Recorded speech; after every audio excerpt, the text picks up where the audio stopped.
Hey everyone, it's Ashley.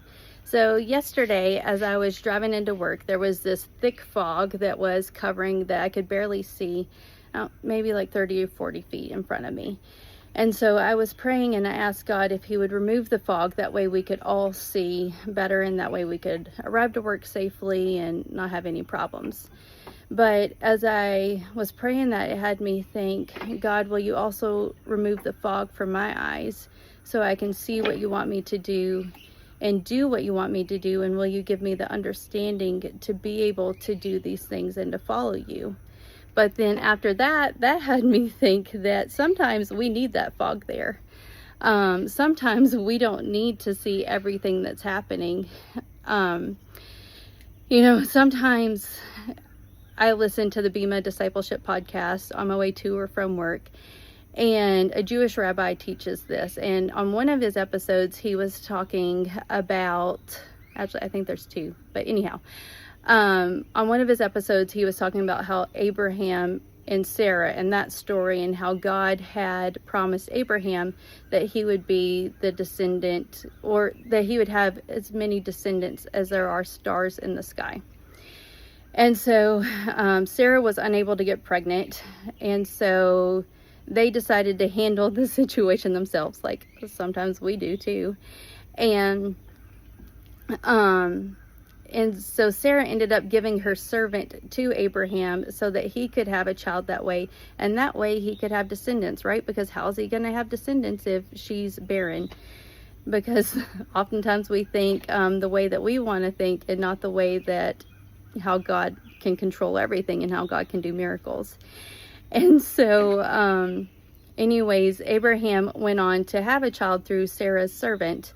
But then when Sarah was 90 years old, she was able to have a child too. And so if they would have just waited, like God had made that promise, then there wouldn't have been all of these problems and the turmoil and stuff that sin causes. And so it had me think that we also need to wait, and we need to see if God tells us that something's going to happen. We need to wait for it to happen instead of taking it upon ourselves. And so sometimes we need to be okay with not knowing what the next step is, but trusting that God has it under control.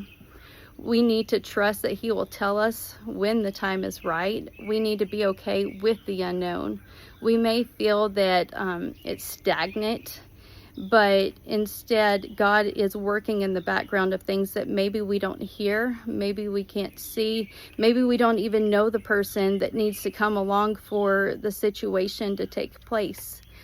Maybe it's things that need to be done first before we can take that next step. And maybe if we were told about the next step, we may take that step prematurely, like Abraham and Sarah did, before the time is right. We may miss out on God's greatness and plan, his perfect plan that he had in mind for us all along. And I know that it can be uncomfortable to wait. And if anyone's like me, you just want to go and get it done. Like, if God tells you to do something, you're like, all right, let's go do it.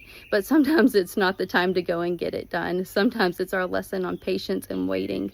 And God's timing is not our timing. So if God says that something's going to happen and it's not the right time, then we shouldn't take it upon ourselves to make it be the right time.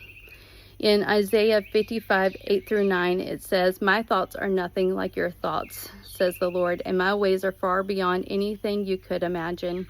For just as the heavens are higher than the earth, so my ways are higher than your ways, and my thoughts are higher than your thoughts."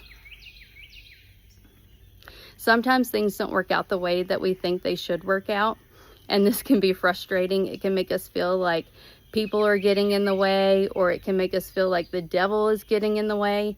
And maybe there's like a little bit of truth to this, but ultimately we can know that if it's God's will and God told us that he wanted it to be done, then God's plan will always be done if he wants it to happen. Things may get in the way, but ultimately God is in control over the world. If he wants something to happen, then he will make a way for it to happen.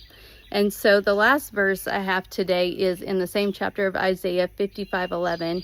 And I read from the New Living Translation. It says, "It is the same with my word. I send it out, and it always produces fruit.